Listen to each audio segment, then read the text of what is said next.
तायडे, तुम्ही बघत आहेत व्हायरल न्यूज। नुकत्याच पिंपरी चिंचवड महानगरपालिकेच्या निवडणुका स्थानिक स्वराज्याच्या या जाहीर झाल्या आहेत। तर उद्धव बाळासाहेब ठाकरे या गटातून शिवसेना आकाश चतुर्वेदी हे प्रभाग क्रमांक 19 मधून उभे आहेत।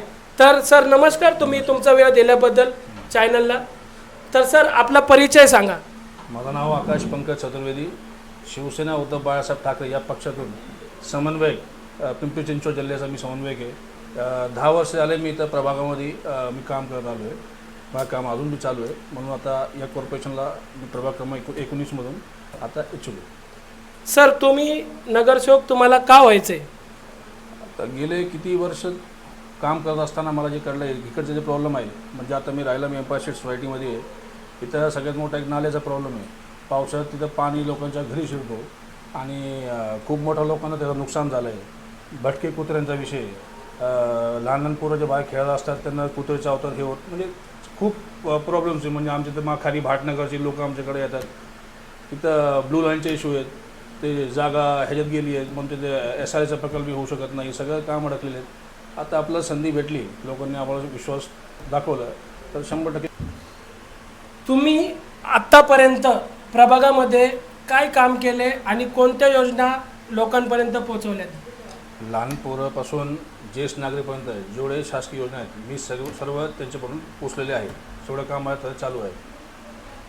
तर तुमच्या प्रभागामध्ये आत्तापर्यंत अस्वच्छतेचा प्रश्न वारंवार आहे, तुमच्या प्रभागामध्ये स्लम एरिया भरपूर आहे, तर तुम्ही काय तुमचं विजन असणार आहे त्याकरता? आता सर्वात मोठा प्रभाग 19 मध्ये झोपडपट्टी जे आहे, कमी कमी 10 ते 11 झोपडपट्टी आमच्या प्रभागात आहे। जेवढे नगरसेवक आत्तापर्यंत निवडून आलेले आहेत त्यांनी कुठलंही तिथं काम केलं नाही आहे, ते फक्त दारू आणि पैशाच्या जोरावर निवडून आलेले आहेत, म्हणून ते नंतर जिंकून आल्यानंतर तिथं जागेवर जात बी नाही। त्यामुळे जनता आमची जी पब्लिक आहे त्यांना त्याचं नुकसान भरपाई करायला लागते। रस्त्यावर आता या प्रचाराला मी भाटनगरला गेलो, इकडे तिकडे गेलो, तिथं पायरी तुटलेले आहेत, आम्हाला जाता येत नाही वरती। आता बाया कसे त्यांना लेडीला किती त्रास होत असेल त्याची माझी जाणीव आहे।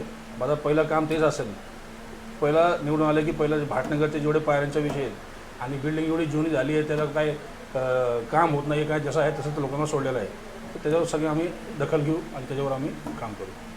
तर प्रभागामध्ये पाहिलं की बेरोजगारी हा प्रश्न खूप मोठ्या प्रमाणात आहे, तुमच्या प्रभागात नाही सर्वांच्या प्रभागामध्ये हा प्रश्न वारंवार होत आहे। तर युवक आणि महिला युवक, तर त्यांच्याकरता रोजगारसाठी तुमच्याकडे काय योजना आहेत आणि तुम्ही त्यांच्याकडे कसं बघता? आता योजना भरपूर आहेत, आम्ही किती लोक आहेत, आता जेवढे आपले कॉर्पोरेशनकडून लोकांना आपण कामावर लावलेले आहेत, जे बाया आहेत किंवा जे पोरं आहेत त्यांना आपण कामावर तिथं लावतो आहे, पण त्यांचे विषय मांडायला आम्हाला तिथे कॉर्पोरेशनला जावं लागतं। ते सगळे जे आता शासकीय आणि जेवढे योजना आहेत त्यांना देण्यासाठी आपल्याला तिकडं कॉर्पोरेशनला जावं लागेल, तेव्हा मी त्यांचे विषय मांडू शकतो आणि त्याचं काम जे आहे ते मी करून देऊ शकतो त्यांना। आणि ज्येष्ठ नागरिक प्रभागामध्ये भरपूर आहेत, तर त्यांच्याकरता काय तुमच्या डोक्यात आहे का?